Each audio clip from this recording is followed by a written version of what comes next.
Hello YouTube vintage stereo collectors and restorers. Here's one I bet you have never seen before. A stereo receiver from about 1971-72. There's very little about these anywhere. Only reason I know something about them, the reason I bought it is I've seen these before.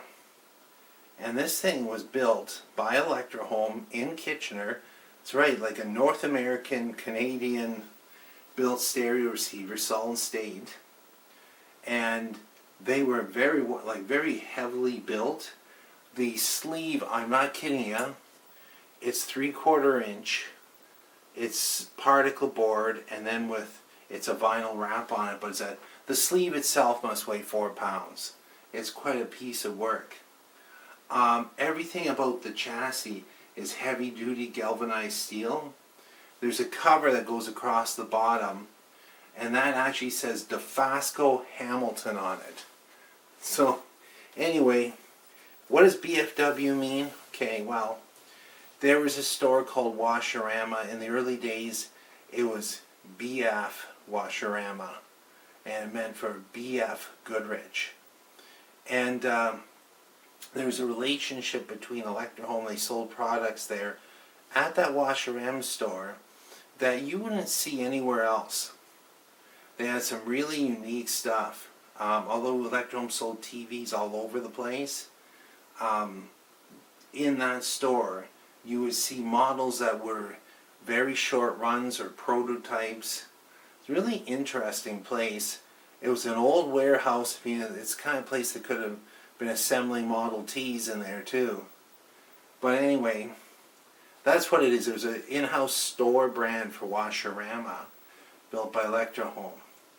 And it's a very conventional volume-based treble balance. CONT, C-O-N-T, is for contour loudness. Has a magnetic phono. I actually tested it in the garage. I'm going to retest it in a minute. I just want to show you the construction of this. I actually had to take it out of the sleeve because it was so heavy to carry. But anyway, you have a board here, you have a board there. That's the tuner board, power board here, preamp board here. It's quasi-complementary. Has Motorola MJE2483s in it. 4 of them. There's the bias controls. No coupling transformers, so we're out of that era. Coupling with capacitors to the speaker outs. Kind of a cheesy backboard. I'm actually surprised. This is something that's so Electrohome, is to have a masonite backboard. But you see, with these speaker connectors weren't that great, but I'm going to put banana plugs on there. Make it easy to work on. Yeah, so you can just see everything's nice and laid out. It reminds me a bit of Kenwoods from this era and Sansui's, how they're laid out. It's very solid metal chassis. Spot welds there. The Robertson screws. Yeah, so let's fire it up. It has been, the person I bought it from was a Kitchener seller. It came from a Kitchener home, long-term people that owned it.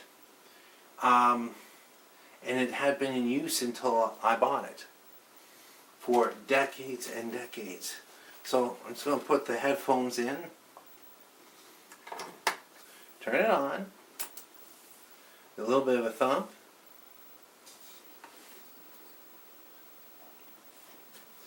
Good, really good FM.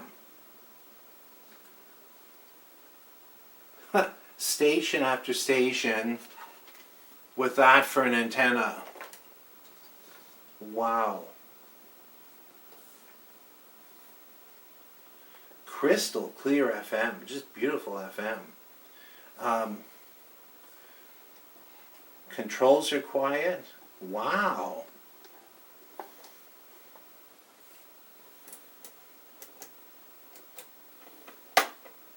AM works.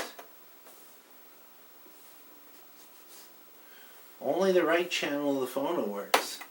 We need some work there.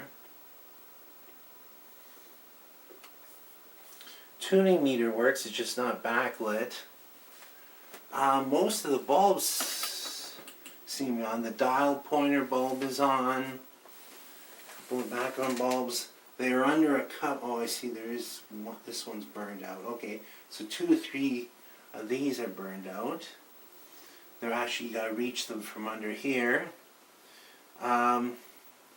It doesn't have any real hum or anything. I'm amazed at how good it sounds. This was actually, you know, kind of right around that period of time where the designs got suddenly better. And what I mean by that is you got away from coupling interstage transformers, you're out of germanium transistors. It looks to me like these are all NPN, that's an NPN. They're all Motorola silicon transistors. There's even an IC in the demodulator. So, you know, a few bulbs in this, clean the controls a bit. There are a couple of caps. There's actually strapped underneath this board. Let's shut it off. I'll show you what it looks like underneath. I don't know if the camera will capture it all, but you can see the heavy dutiness of it.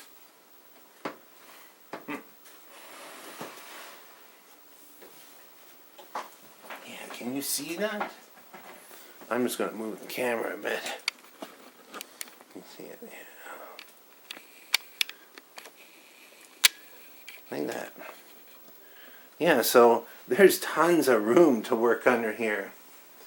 Yeah, this cap here has a big dent in it, and the rubber plug is coming out. So a few of these, I think, in the power supply for sure. Good controls, like they're all like point to point. This is like just so nicely made. Anyway, when I get more into it, we'll do an update video. Just to this point, if anybody has ever heard of these or has any experience with them, it would be interesting comparing notes. Thanks for watching and listening.